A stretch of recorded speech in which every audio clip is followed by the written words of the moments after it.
Boa noite a todos. Sempre uma grande satisfação, um grande prazer e uma oportunidade de aprendizado muito grande a gente estar nessa casa, nesse centro cristão, nesse centro espírita, que, como dito pelo nosso companheiro Zé Carlos, é muito importante estarmos presentes na casa espírita. Podemos adquirir conhecimento hoje 100% em casa, mas a doutrina espírita não é só conhecimento. É energia, é vibração, é companheirismo, e estar presente no centro é muito importante. Eu sempre escolho um tema específico para que a gente possa aprofundar um pouco. Hoje eu trouxe o tema, o que é o umbral? O que seria o umbral? Tema tão falado, tão debatido, e que às vezes a gente tem um entendimento um pouco defasado, um pouco incompleto do umbral. Então nós vamos fazer uma viagem desde Allan Kardec, em 1857, com o Livro dos Espíritos. Vamos trazer o que Emmanuel nos ensina, principalmente lá em torno de 1940, através das Sagradas Mãos de Chico Xavier. Depois vamos trazer um pouquinho do André Luiz, logo na sequência. E vamos finalizar esse raciocínio com Joana de Ângeles, bem recente, através também das Sagradas Mãos de Divaldo Franco. Umbral, etimologicamente, o significado da palavra até que não tem muito a ver com o que a doutrina espírita nos ensina.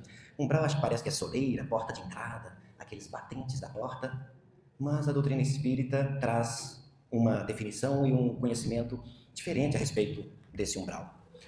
Umbral a gente já pode iniciar dizendo que ele não é uma condenação permanente para nós que porventura passamos ou vamos passar. Com certeza já passamos e com certeza vamos passar novamente. Então, se a gente já passou e está aqui encarnado, nessa indumentária física, já é uma prova de que essa passagem pelo umbral é necessária, porém temporária. E nesse umbral, como zona de transição, a gente fica meio que estacionado, a gente fica meio que parado até que surjam oportunidades, partindo essencialmente de nós mesmos para sair dessa situação transitória. Deus não revelou, de uma só vez esses conhecimentos, Jesus também não o fez, devido ao momento da humanidade, na época de Jesus, há 2000 anos atrás. Nicodemos costuma entender a reencarnação, então se aprofundasse mais Jesus naquela época, nós humanos teríamos mais dificuldade ainda de entender. Se já temos hoje essa dificuldade pela nossa limitação intelectual e pela nossa condição moral, a baixa que também atrapalha a aquisição de conhecimento, imagina naquela época. Mas a gente vai tentar esclarecer essas questões hoje. Tem gente que fala assim, umbral não é um castigo geográfico, mas é um estado de consciência projetado no espaço. Não é um lugar geográfico, teoricamente falando, mas a gente vai ver no decorrer dos conhecimentos trazidos por Kardec, por Chico e por Joana de Ângeles, que na realidade esse espaço geográfico ele pode existir. Ele pode existir a partir dessa consciência que a gente permanece após o desencarne, uma consciência ainda incompleta, revoltada, de revolta, de incompreensão.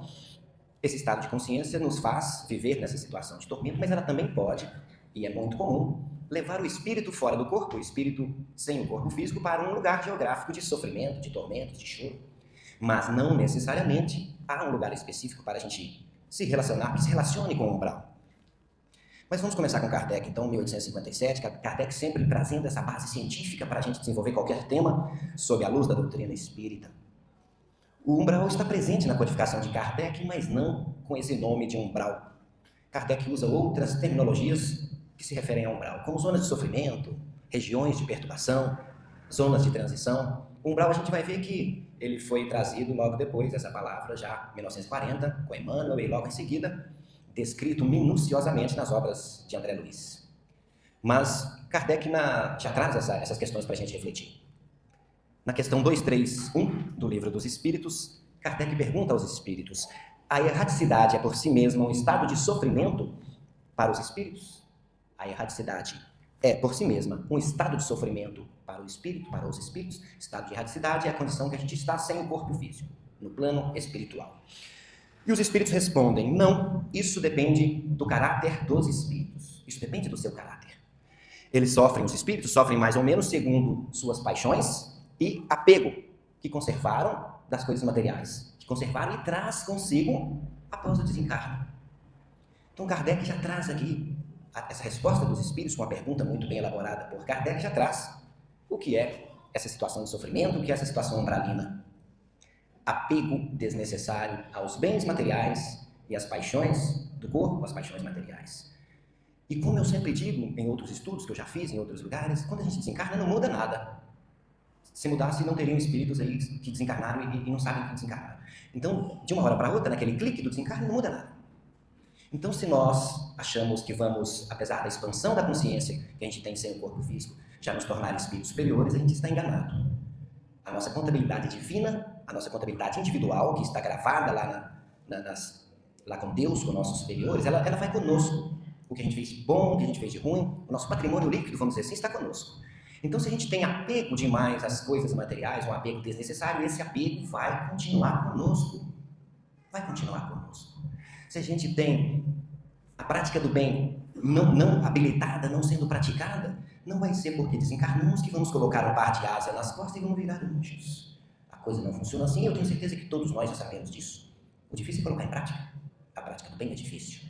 O desapego às paixões do corpo, as paixões materiais, o desapego é muito difícil. Mas, se não quisermos passar um longo tempo nessas zonas de sofrimento, nessas regiões de perturbação, como traz Kardec, no umbral, como traz Emmanuel e André Luiz para nós, se não quisermos passar lá algumas décadas ou alguns séculos, a nossa preparação começa agora. Como eu disse, não tem varinha do Harry Potter que vai bater na nossa cabeça no desencarne. E filho, agora você já é um espírito de luz. Isso é adquirido na constância da aquisição do conhecimento e, principalmente, na prática do bem, na reforma íntima. E a gente vai ver que todos esses doutrinadores, que eu vou trazer aqui um pouquinho de cada um para nós, todos eles falam essa mesma coisa. A reforma íntima, a prática do bem, isso que é importante. Ah, mas é tão difícil se tornar um cristão exemplar. É claro que é. Eu não sou, poucos são. Mas a gente, como conhecedor da doutrina, a gente tem que se dedicar um pouquinho. Como disse Chico Xavier, ainda que eu caminhe como uma lesma, mas que eu caminhe para frente. Amanhã é um dia que eu terei que ser melhor do que eu sou hoje. E hoje eu espero ter sido melhor do que eu fui ontem, ainda que por pouca medida, vamos dizer assim. Então vamos bater bastante nessa tecla da reforma íntima, pela importância que ela representa na nossa vida cristã. Kardec, em toda a sua obra, fala dessas regiões de sofrimento, apesar, repito, de não utilizar o nome umbral, o que é irrelevante, não tem importância a nomenclatura. Mas Kardec se refere também no livro O Céu e o Inferno, de 1865, a essas regiões de sofrimento. Kardec diz nesse livro O Céu e o Inferno: o sofrimento é inerente à imperfeição. O sofrimento é relativo à nossa imperfeição. A nossa imperfeição vai nos trazer sofrimento. Mais uma vez, a reforma íntima, nós colocarmos os projetos espirituais à frente dos projetos materiais é muito importante. Difícil, claro que é difícil, precisamos ter trabalho, ter a nossa relação civil, social, somos seres sociais. A gente procura um bom emprego, uma boa escola para os filhos, uma boa casa, um bom carro, e não há nada de errado nisso. O erro está em colocar só os projetos materiais na nossa vida e abandonarmos os projetos morais / espirituais. Então, como diz Kardec, neste livro O Céu e o Inferno, o sofrimento de cada um de nós é inerente à nossa imperfeição. O umbral para Kardec é um espaço ocupado por aqueles que ainda respiram e sentem como se estivessem na carne. Mais ou menos o que ele disse na questão 231 do Livro dos Espíritos, que a gente acabou de ver. Aqui ele usa outra nomenclatura. Mas se eu saio desse plano carnal, desse plano que eu estou, apegado demais ao corpo físico, achando que o corpo é mais importante que o espírito, se eu penso dessa forma, eu vou ter problema e vou ter que passar um tempinho no umbral para uma desintoxicação, para um aprendizado, até que um arrependimento sincero associado a uma oração, como a gente vai ver claramente em André Luiz, um arrependimento sincero associado a uma prece, nos vai trazer a oportunidade de, estando no umbral, sermos resgatados por trabalhadores do Cristo. Porque se a gente não passar por esse arrependimento, essa desintoxicação, e se a gente não estabelecer essa conexão através da prece, a gente vai ficar no umbral, tempo indeterminado. As penas não são eternas, como nós sabemos, o umbral não tem nada a ver com o inferno, mas se a gente também não age, não se arrepende, não se conecta com Deus através da oração, a gente vai ficando lá. André Luiz talvez tenha ficado 8 anos, mas a gente sabe de casos da literatura que há espíritos, existem espíritos que ficaram 10 anos, 100, 500 anos. Depende de cada um de nós essa reviravolta, essa atitude. E Kardec, logo depois, em 1868, quando ele traz o livro A Gênese, ele nos complementa um pouco sobre essa questão do umbral. Ele fala um pouco sobre a natureza dos fluidos, sobre energia. que Emmanuel também vai nos ensinar muito bem sobre essa parte. Mas Kardec fala o seguinte, espíritos de baixa vibração criam uma nuvem fluídica, pesada e escura. O umbral é, portanto, a psicosfera densa, pesada, que envolve a Terra devido a um padrão mental coletivo. Olha aqui, em poucas palavras, quanta coisa importante Kardec nos traz nesse livro, a Gênese. Um padrão mental coletivo ajuda a formar essa psicosfera densa. Encarnados e desencarnados. Então nós, com o nosso pensamento negativo, de raiva, fora do cristianismo, fora da doutrina, a gente está emitindo uma energia pesada que vai afetar todo mundo. E quando a gente estiver desencarnado, é a mesma coisa que eu sempre digo, não muda nada encarnado para desencarnado. A gente só perde o corpo, o resto tudo é igual. Então as nossas atitudes, os nossos pensamentos, que Emmanuel nos traz isso no livro Pensamento e Vida, essa força do pensamento, essa energia viva, isso cria, Kardec dizendo isso em 1868, cria uma psicosfera, um movimento denso e pesado que envolve todo mundo. Então nós, resumindo isso tudo, a gente que cria um umbral, nós encarnados e desencarnados. Nós criamos um umbral que nós mesmos vamos sofrer nele, vamos passar aperto. E eu só me desembaraço da dor, eu só me liberto desse sofrimento, estando ou não no umbral, e eu só experimento a felicidade quando eu tenho essa minha desintoxicação, quando eu me reabilito das minhas imperfeições. Aí eu consigo nessa encarnação já me reabilitar de todas as minhas imperfeições? Eu acredito que não. Em caráter excepcional, alguns espíritos muito iluminados conseguiram em uma encarnação se tornar um espírito já de alta hierarquia. Nós, espíritos comuns, vamos devagarinho, aos poucos, mas repito, precisamos caminhar para frente, ter essa consciência dessas imperfeições morais que a gente tem. Tem alguns colegas espíritos que falam, nossa, Juna, você é muito pessimista, você fala que se a gente pudesse atribuir uma escala para nós de 1 a 1000, a gente estaria lá no número 2, por aí. Eu acho que eu estou no número 2. Uma escala de 1 a 1000 para ser um espírito superior. O 1 é o simples ignorante, o 1000 é um espírito de luz. Eu acho que eu estou na 2, mas eu já passei uma, estou caminhando para a 3ª. E não volto para trás. O espírito não retroage. Tudo que a gente adquire de intelectualidade, de moralidade, a gente não perde. A gente perde a nossa carteira funcional, a nossa carteira de trabalho, as nossas contas bancárias, o nosso cartão de crédito, perde. Não adianta dar carteirada para sair de um umbral que não vai funcionar. A carteirada é o nosso peito aberto. Porque, como espíritos encarnados, os outros espíritos mais superiores têm uma visão perfeita e completa de quem realmente a gente é. Diferente daqui, né? Aqui, se a gente é bom ator, se formos bons atores, a gente passa uma imagem que não representa a nossa essência intelectual e espiritual. Mas chegando lá, não tem jeito. Dizem que lá no umbral, logo que a gente chega, tem um lugar lá que na entrada já tem um telão que passa as nossas mensagens de WhatsApp. Inclusive, a gente apagou. É uma brincadeira. Mas isso significa que nada vai ser abafado, escondido. Então, por que não partirmos agora para uma reforma íntima? Para uma melhora? Ah, mas não dá para ser espírita. Eu tenho um amigo que fala assim, que a gente já quis vir numa palestra, e fala, mas eu não vou não, porque eu não estou preparado. Eu não sou tão bom quanto os espíritas. Olha só, que absurdo, né? Ninguém é melhor do que ninguém, não há religião nenhuma melhor do que a outra. Então a gente tem que ir para entender, para conhecer e colocar em prática. Isso é que é importante. E a gente não é ainda um bom cristão, um bom espírita, eu falo por mim, mas a gente luta para isso. Estando aqui ou estando aí, estando em qualquer lugar, assistindo uma palestra em casa ou no centro, estamos aprendendo para colocar em prática. Que não adianta também ser um cabedal de conhecimento, ter lido os 500 livros do Chico e não colocar nada em prática. Adiantou muito pouco. Então é esse equilíbrio entre a sabedoria e a prática do bem, como nos ensina Emmanuel, que a gente vai andar para frente. Por falar no Emmanuel, vamos seguindo no nosso tema, o que é umbral. Emmanuel, em 1940, escreve um livro muito importante, através do nosso queridíssimo Francisco Cândido Xavier, um livro que talvez poucos conheçam, é um livro também de perguntas e respostas, chamado O Consolador. E ele utiliza, o Emmanuel, uma abordagem bastante pedagógica e doutrinária, questões que não estão no Livro dos Espíritos, ou algumas questões semelhantes, mas com o entendimento, a interpretação do Emmanuel. E eu separei algumas que ele fala até do tema da nossa noite, que é umbral, para a gente sair daqui sabendo realmente o que é umbral. Para Emmanuel, essas zonas de sofrimento não são criadas como castigo divino. Já sabemos, né? Mesmo quem esteja aqui pela primeira vez, a gente já sabe que não existe inferno, não existe penas eternas. Então, essas zonas de sofrimento, locais criados para o castigo divino, não criados como castigo divino, mas são agrupamentos que guardam a mesma densidade vibratória. Emmanuel trabalha o umbral mais nessa questão de energia. Nesse livro Consolador, no livro Pensamento e Vida, trazendo a importância da nossa conduta, do nosso dia a dia e do nosso pensamento, que gera muita coisa boa ou ruim. Depende de como você está pensando em relação a você e em relação ao outro. Então, a gente cria essa densidade vibratória. Então, se a gente vive num mundo repleto de paixões, de vícios ou remorsos, a gente é atraído magneticamente para essas regiões, tanto encarnados como desencarnados. Desencarnados é o tema de hoje, né? Porque o umbral geralmente está sendo habitado por desencarnados. Mas, de certa forma, existe um umbral aqui também para nós. A gente entra nesse raciocínio do Emmanuel, olha que interessante. Se você passa principalmente nas cidades grandes, se você passa num local onde as pessoas estão usando droga, geralmente tem uma turma de pessoas usando drogas, atraídas por essa mesma coisa. Você passa num barzinho, naquele botequinho, onde o consumo de bebida alcoólica é alto, as pessoas se atraem com outros que têm esse hábito da bebida. As gangues do crime atraem pessoas com instintos, com predisposição a cometer crime.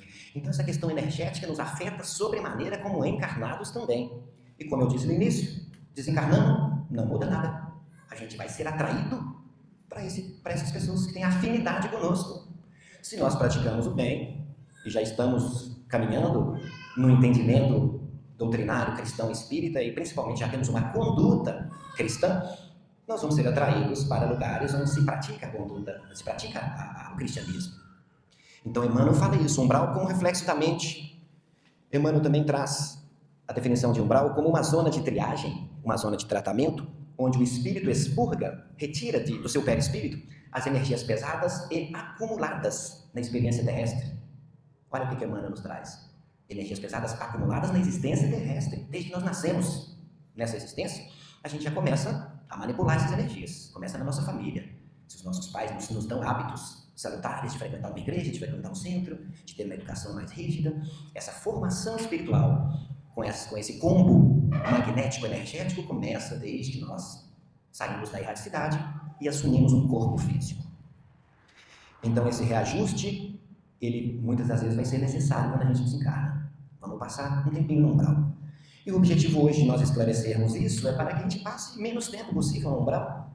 Eu gostaria de dar só uma passadinha lá para lembrar como é que é e já ir embora para o nosso lar. Gostaria. Mas eu tenho que fazer por merecer. Senão eu vou ficar lá sem saber o que aconteceu. Será que eu morri mesmo? Não. Uma zona de sofrimento, uma zona de tormento, uma zona que o nosso cérebro perispiritual não consegue ter um raciocínio perfeito. Então a gente precisa trabalhar isso agora.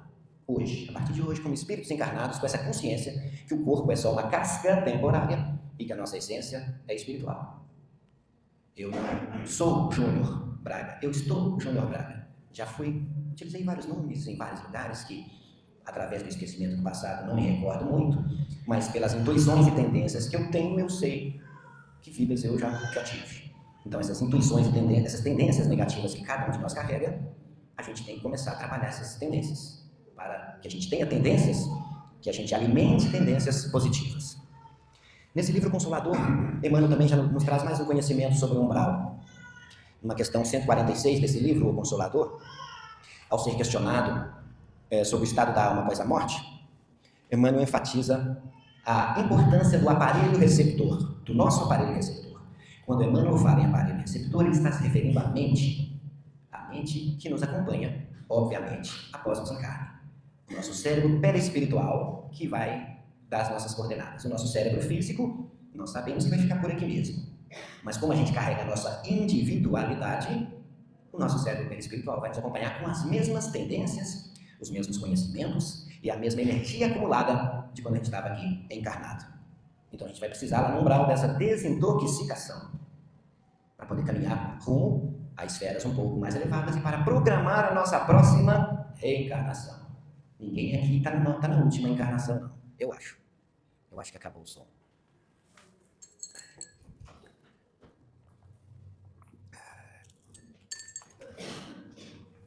Obrigado, hein? Estão me ouvindo bem aí atrás? Tudo tranquilo? Ótimo. Emmanuel fala também, corroborando, confirmando que o Kardec fala de regiões de sofrimento. Ele fala do umbral como regiões de trevas e pranto. Então tem sofrimento lá mesmo, não precisamos ter dúvida. Kardec fala isso, Emmanuel fala isso, e a gente vai ver daqui a pouco que André Luiz ainda fala e descreve com detalhes essas regiões, principalmente no primeiro livro da série O Nosso Lar. A gente vai falar um pouco do André Luiz daqui a pouco, que ele traz essa ilustração do umbral para a gente. Kardec nos dá a base científica, Emmanuel faz umas definições mais energéticas e fluídicas, e a gente vai ver o que nos traz André Luiz e, finalmente, Joana de Ângeles sobre esse tema. E Emmanuel ainda fala o seguinte nesse livro Consolador. Essas zonas de sofrimento afetam o perispírito. Se a gente está lá como espírito desencarnado, espírito errante, sabemos que não temos mais o corpo. Mas o perispírito é muito plástico, é muito moldável. E essas energias negativas que são trocadas nessas regiões umbralinas nos afetam muito. Até a gente, por merecimento, por muita prece e por um arrependimento sincero, a gente fazer jus ao resgate que sempre vem dos planos superiores, porque nenhuma ovelha fica para trás, e por pior que seja o indivíduo, no pior umbral que ele esteja, né, vamos dizer que tem níveis de umbral, porque existem níveis de trevas e níveis intermediários, mas até aquele que está lá naquela situação mais difícil não deve ser julgado por nós, porque ele também será um espírito de luz um dia, por pior que ele se apresente hoje. Resumindo, então, tudo que Emmanuel nos traz nessa obra, muito importante, o Consolador, o umbral seria essa materialização coletiva das sombras, das trevas que os próprios seres humanos nós alimentamos em nós mesmos. Então, mesmo que a gente não fala, mesmo que a gente não tenha uma conduta inadequada, aquela energia, aquele pensamento negativo, se a gente soubesse, imaginasse o quanto isso faz mal para nós e para o outro, a gente vigiaria mais o nosso pensamento. Essa zona de transição dolorosa pode ser evitada.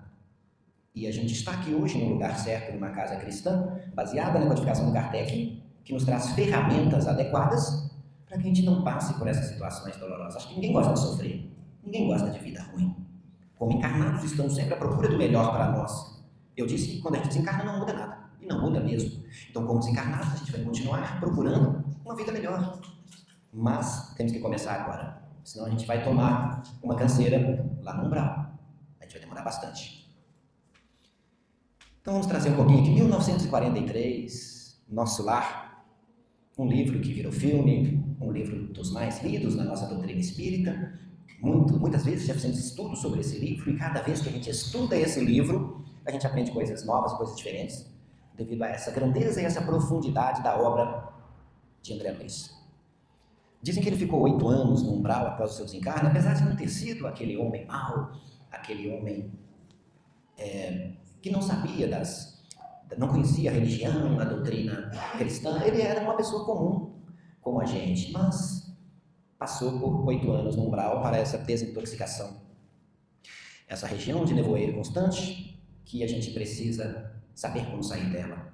E André Luiz, após ele entender que ele deixou algumas coisas, alguns pontos a desejar na sua existência anterior como médico, através da oração e de um arrependimento sincero, ele é resgatado, e daí a gente já conhece a história toda pelo livro e pelo filme, que aos pouquinhos ele foi se recuperando, aprendendo através do trabalho no plano espiritual, tendo oportunidades de crescer rumo a esferas maiores.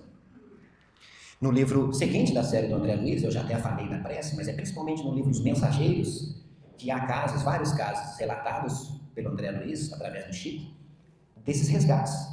As equipes de resgate sempre estão trabalhando, recebem essa energia através da prece e do arrependimento sincero, e essas pessoas, esses espíritos que estão atravessando esse momento difícil nas zonas umbralinas, são resgatadas, para que prossigam a jornada rumo à luz, rumo à evolução, que a gente caminha a passos lentos, mas caminhamos rumo à evolução. E a gente lê essa obra do André Luiz, é sempre muito importante, ler as obras dos outros espíritos que trabalharam com Chico, né? Emmanuel e André Luiz principalmente, e ler Kardec, ler Divaldo, Joana de Ângeles, e quem gosta de ler também uma literatura mais de romance, sempre traz bastante conhecimento. Eu geralmente sugiro que a gente leia várias obras ao mesmo tempo. Eu não poderia dizer aqui, quando vocês terminarem Chico Xavier, vocês passam por Divaldo. Quem vai conseguir ler 500 livros do Chico Xavier para depois passar para o Divaldo, né? Então, a gente lê um, lê outro. Sugiro hoje uma leitura do Divaldo, de Joana de Ângeles, que também traz complementações a tudo de grandioso e belo e importante que Chico Xavier trouxe para a gente. E por falar em Joana, como eu disse no início, que a gente ia trazer essa abordagem de Kardec, Emmanuel, André Luiz e Joana. Joana traz algumas visões mais na área psicológica dessa questão do tema nosso de hoje, de umbral. Ela, em 1989, ela tem uma série psicológica, né, que fala o ser consciente. E Joana nos ensina que esse umbral é a projeção do nosso ego e da nossa sombra. É a mesma coisa que todos disseram, só que trazendo um viés mais psicológico para que nós nos preocupemos ainda mais com essas questões mentais do nosso ego, nos acharmos melhores do que outros e não nos preocuparmos com a essência nossa e do outro, que é o espírito, que é a evolução. Não adianta a gente pensar e deixar as coisas tudo para a próxima encarnação, que a gente vai estar desperdiçando uma oportunidade reencarnatória. Quando a gente está subindo lá aquela rampa numa cidade espiritual que a gente estava antes, que no nosso lar chamam de Ministério da Reencarnação, o nome não é muito importante, mas quando a gente está caminhando para aquele lugar, com o projeto feito para nós, para a nossa reencarnação, a gente faz inúmeras promessas. A gente quer ter até mais, resgatar mais dívida do que a gente aguenta. E a própria espiritualidade que nos auxilia nessa programação reencarnatória fala, não, calma, nós vamos te dar um pedacinho só para você resolver, porque senão você não vai conseguir resolver. Aí quando chega aqui com o esquecimento do passado, nem esse pouquinho que a gente assumiu, a gente não faz. A gente começa, repito, colocar os projetos materiais na frente dos projetos espirituais. E esse é o grande problema. Então vamos ver aqui o que Joana traz para a gente para complementar essas questões do umbral. Joana reforça o que o Kardec, o que Emmanuel, o que André Luiz nos disseram, que estar no umbral e permanecer no umbral não é uma questão de tempo, de prazo, de dias, de anos. Não tem uma tabela. Você cometeu uma falta, você vai ficar 10 anos. Você cometeu um crime mais grave, 20 anos de umbral. Não é assim. Não é uma questão de tempo, como temos hoje no nosso ordenamento jurídico, no direito penal. Cada crime com a sua pena, né? Cada sanção é adequada à pena. No nosso caso, como espírito que deixa o corpo, é um caso personalíssimo. Cada caso analisado com minúcias para ver o que é melhor para a gente.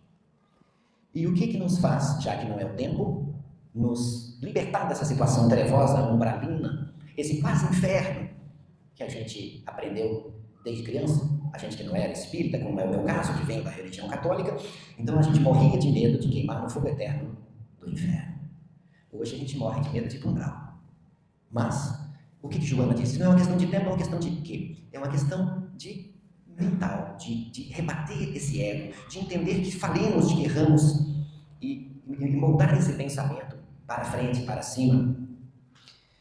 A Joana diz, a consciência, o estado de consciência plena é o passaporte para a liberdade. O estado de consciência plena é o passaporte, é a nossa entrada para mundos melhores. É isso que ela quis dizer. Então, a partir do momento que a gente deixa essa consciência fragmentada, essa consciência abalada pelo apego nas paixões inferiores que a gente carrega do corpo para o estado de espírito, quando a gente abandona essa situação, como nos ensina Joana, a gente adquire o passaporte espiritual, não é aquele azulzinho expedido pela Polícia Federal, não, aquele só serve para passear por aqui, ir lá assistir a Copa, só que na Terra, depois que morre, é o passaporte espiritual. É a consciência, como nos ensina Joana de Ângeles, através das mãos de Divaldo Pereira Franco. Essa consciência é adquirida com base no que o Cristo nos deixou. Com base no que Kardec traz, explicando coisas que na época o Cristo não pôde nos explicar, porque a gente não ia entender nada. Muito importante, né? A gente associar tudo que Kardec nos deixou no Evangelho, no Livro dos Espíritos, nessas passagens que eu trouxe do céu e inferno e da Gênese, passando pelo Emmanuel, no livro O Consolador, no livro Pensamento e Vida, e nas obras de André Luiz, retratando, mostrando, a gente consegue ter aquele visual, pela descrição do André Luiz, das zonas umbralinas. É meio que parecido, se existisse, com o inferno mesmo. A diferença, repito, é que é passageiro, mas não posso dizer que lá vai ser uma zona de prazer e fácil de viver. Não é. Toda a doutrina nos traz essa informação, que as zonas umbralinas são zonas de difícil, de sofrimento. A gente vai ficando, muitas das vezes, mais revoltado ainda, mais preso às imperfeições, às paixões inferiores que vão nos deixando de castigo lá. Até que, segundo Joana de Ângeles, adquirimos a consciência de espírito imortal que nós somos. Adquirimos a consciência dos erros. A gente para de ficar botando a culpa nos outros e fala, não, é eu mesmo. Eu mesmo fiz essas bobagens. Então agora eu quero uma segunda chance. Eu quero me redimir. E aí você, através de um arrependimento sincero, de uma prece forte, você é resgatado. E aí vai para um lugar melhor do que umbral. Não vou dizer que já seria um lugar bonito como o nosso lar, mas vamos para uma colônia onde teremos oportunidade de refletir tudo que nós fizemos, teremos oportunidade de analisar tudo que nós fizemos. A gente mesmo, isso é muito importante, a gente mesmo vai fazer o planejamento para a nossa próxima existência. A gente só não participa do planejamento da nossa próxima existência se a gente é um espírito muito complicado, muito abalado. Aí a gente vai ter uma reencarnação compulsória, forçada para o nosso bem, programada por espíritos superiores a nós. Mas, em regra, acredito que no estado que nós estamos aqui, de intelectualidade, de conhecimento e de um certo já desenvolvimento espiritual, a partir do momento que a gente desencarnar dessa, a gente vai participar da nossa programação reencarnatória para a próxima vida.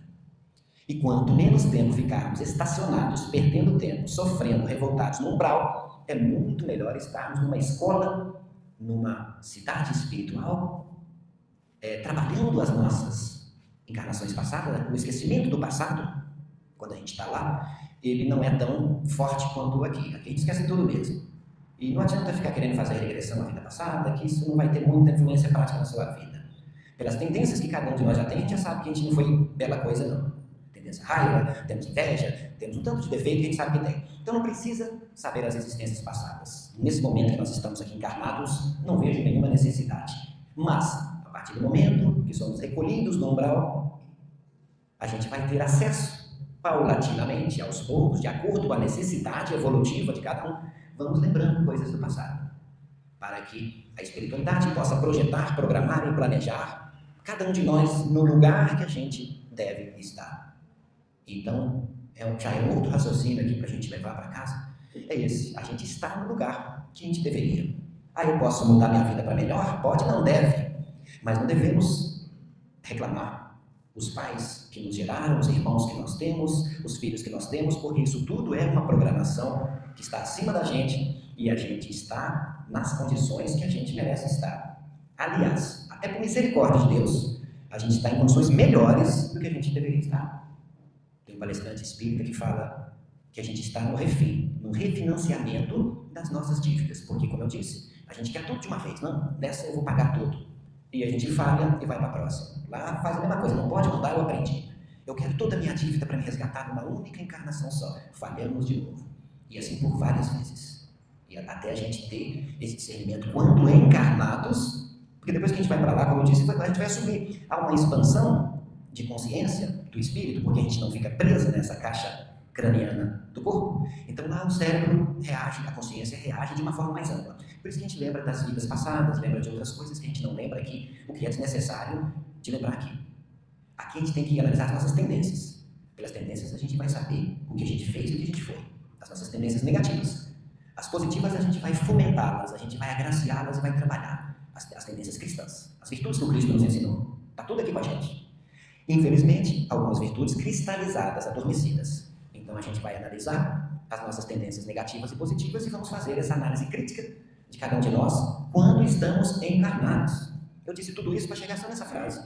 É quando a gente está encarnado que a gente tem que entender o propósito do Cristo de cada um, para cada um de nós. O que Kardec, durante anos, se matou. A verdade é essa. Kardec morreu de tanto se dedicar à obra que lhe foi confiada da codificação espírita. A gente lê as mais de 1000 questões do Livro dos Espíritos, ai que lindo! E não pratica absolutamente nada do que lá está. Chico Xavier morreu com livros ainda inacabados, desencarnou com livros ainda inacabados, e a gente lê, acha maravilhoso e não consegue colocar nada em prática.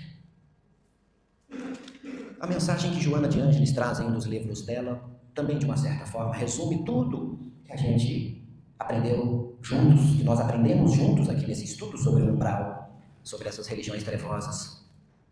Joana diz, ninguém, nenhum de nós está condenado ao abismo.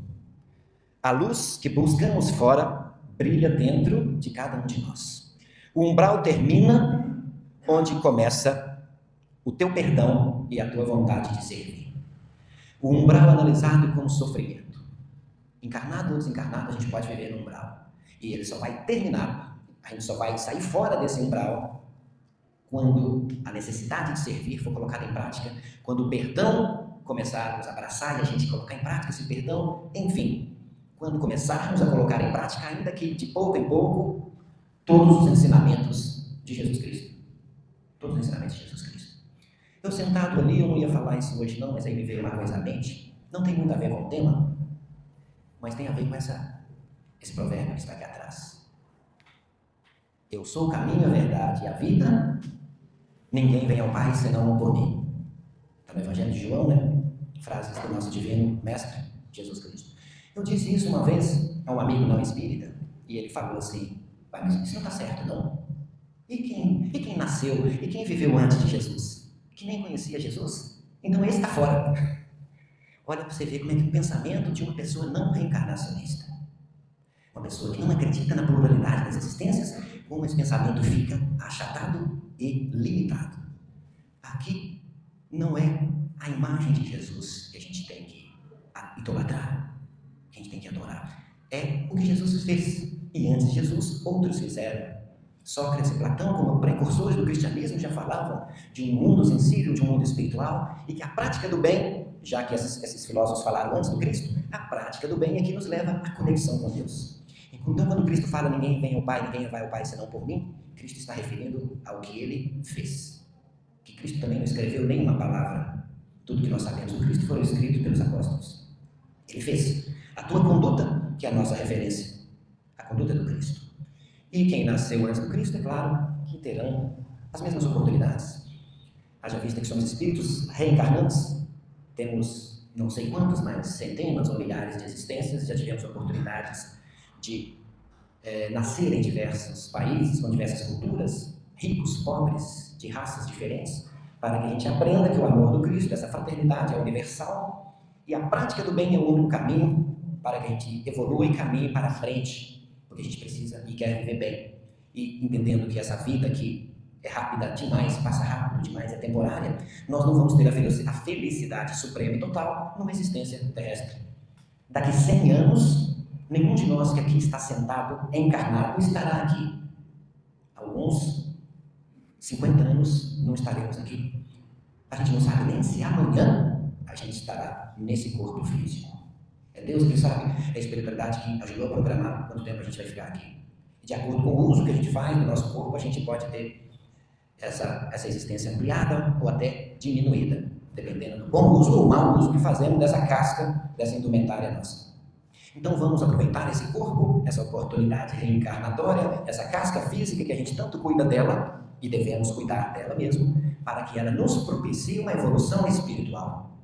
Aquela dupla, conhecimento e prática do bem. Vamos colocar isso sempre em prática. A gente vem no centro, estuda Kardec, vem em casa, assiste palestra, mas quando passarmos da porta do centro para fora, a conexão, o Wi-Fi com Deus não pode cair, senão não adiantou nada. 24 horas a gente deve permanecer conectado com Deus. Deus não desce até nós para errar conosco. Nós é que devemos nos elevar para acertar com Deus. Então, se a conexão cai lá fora com Deus, a gente já começa a deixar as nossas más tendências dominar. O corpo dominando o espírito. E isso só terá um resultado. Alguns anos bem dolorosos de umbral para cada um de nós. É meio trágico, é meio contundente falar dessa forma, mas eu não acho uma forma melhor. É a forma que eu entendo, é a forma que a maioria da doutrina espírita entende. Se a gente não começar a agir no bem agora, o que nos espera não será um mar de rosas. Não será. Bom, teria até algumas outras coisas para falar, mas eu acho que 1 hora foi um bom tempo de reflexão para a gente compreender um pouco esse tema tão importante que é o umbral. Eu agradeço aí a oportunidade que a direção da casa nos concede de fazer uma reflexão junto com vocês, para que a gente possa aprender juntos e, saindo daqui do centro, colocar em prática tudo aquilo que a gente aprendeu. Muito obrigado.